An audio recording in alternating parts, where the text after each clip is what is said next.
अस्सलाम वालेकुम नाज़रीन, मैं हूं फयाज हुसैन। आप देख रहे हैं WT न्यूज़ HD। आज हम बात करेंगे कल शाहज़ेब खानज़ादा को इंटरव्यू देते हुए खावर मानिका साहब ने कुछ इल्ज़ामात लगाए हैं। आया खावर मानिका साहब भी इन चीज़ों का कुछ जवाब दे सकते हैं कि वो इमरान खान साहब के दौर में कह रहे थे वो बेनिफिशरी नहीं थे। उन्होंने खान साहब के ऊपर इद्दत के दौरान निकाह का भी तज़किरा किया। उन्होंने कहा जी ये निकाह जो है वो इद्दत के दौरान हुआ था।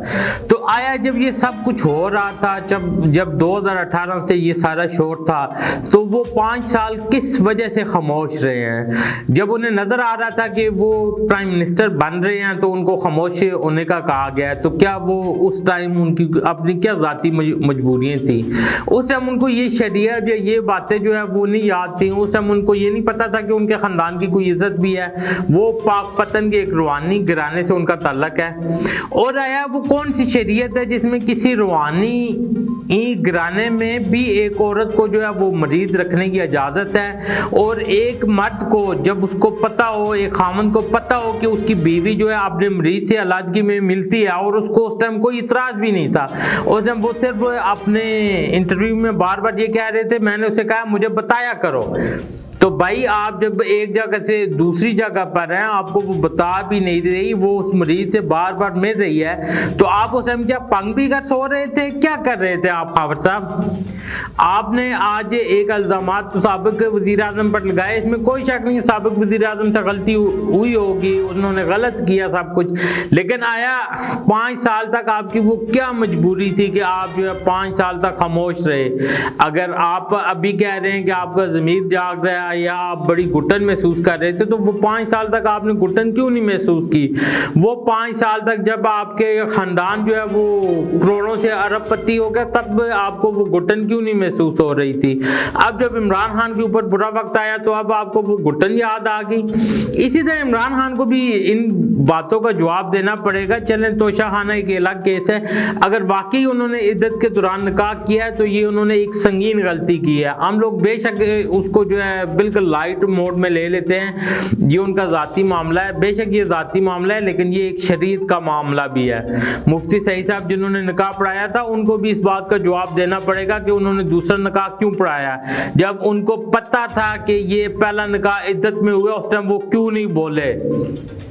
और अगर हम सबको ये भी सोचना पड़ेगा, अगर बुशरा बीबी इतनी ज्यादा आलमा थी, इतना ही ज्यादा उनको पता था कि जनवरी से पहले ये निकाह करना लाजम है, तब खान साहब जो है वो वजीर आजम बन सकते हैं, तो उनको फिर बहुत सारी और चीजों का भी पता होना चाहिए कि शरीयत उनको इन चीजों की इजाजत नहीं देती। और ये हमारे मुआशरे में एक दूसरे के ऊपर तनकीद करना जो है वो बिल्कुल एक शुगल सा बन गया है कि मेरी जिसको मर्जी है, मेरी जिस टाइम जिस बंदे के साथ नहीं बन रही है, जब एक बंदा सवाल पजीर है तो मैं जो है ना उसके ऊपर इल्जामात या वो जो बातें मुझे पता थी मैं उस टाइम वो खोलना शुरू कर देता हूँ। अगर मैं सच्चा हूँ, अगर मेरे अंदर कुछ वो है, इंसानियत है, तो मुझे चाहिए था जब वो पावर में थे तब मैं ये सारी बातें कहता, तब मैं आवाम को बताता कि ये इसने जो है ना गैर शरई निकाह किया है, इसने ये गलतियां की हैं, या मेरी बीवी ने ये गलतियां की हैं। अगर कल तक आपने उनके ऊपर पर्दा डाला था तो अब भी आपको कोई हक नहीं पहुंचता कि आप उन इश्यूज को डिस्कस करते, और खास तौर पे उस टाइम पर जब आप देख रहे हैं कि वो एक मुश्किल हालात से गुजर रहे हैं। मैं ये नहीं कहता कि इमरान खान साहब ठीक है या उन्होंने ठीक किया है, मैं ये कहता हूं कि अगर इमरान खान साहब ने गलत भी किया है, या तो आपने जब वो उन्होंने ये काम किया था या तो आप तब बोलते, या आप अब भी खामोश रहते,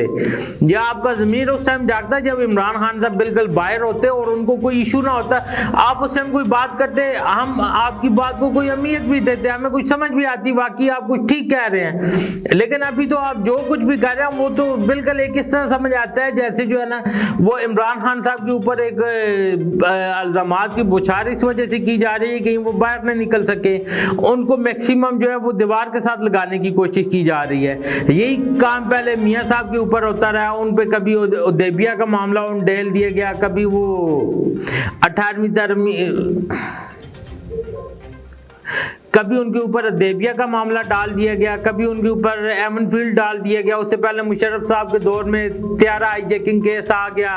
ठीक है, तो ये चीजें जो है इस मुल्क में जब भी किसी बंदे को बिल्कुल आपने एक दीवार के साथ लगाना होता है तो पता नहीं क्यों ये एक पूरा लेक्चर तैयार हो जाता है जो उस बंदे के ऊपर जो है ना इस तरह के कमेंट्स कर रहा होता है, इस तरह की बातें कर रहा होता है। तो भाई जब आप किसी की कोई खामी आपको पता है, तो जब वो पावर में हो या जब वो बिल्कुल फ्री हो उस टाइम आप करें।